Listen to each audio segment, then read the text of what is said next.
মামলা দাও, হুকার ভিতর তুমি মাতার চোদ। মাঠও আমাদের, প্লেয়ারও আমাদের। আজ আমাদের মাঠও প্লেয়ারও। তোরা কই আইসলে এলাকায় ঢুকা মুড়ে মাতার চোদ। আমার কি করছো জানোস না? চারটে মামলা, চারটে মামলা দিছো, ঢুকাবো মাতার চোদ।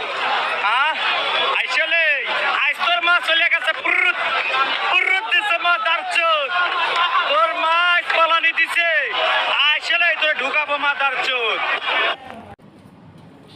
এই ওইসব মাদারবোর্ডকে নিয়ে এসে সমাজ বাজার আছে না, সমাজ বাজারে নিয়ে এসে ওই ব্রিজের সম্মুখে নিয়ে এসে গণদোলায় দিয়ে পাওয়াটা থাকবে উপরে, মাথা থাকবে নিচে, ইচ্ছে মতো মার। বহুত জ্বালাইছে। ঠিক আছে, দেশটা যখন ওদের মানে দেশটাই ওদের, ঠিক আছে, বহুত জ্বালাইছে।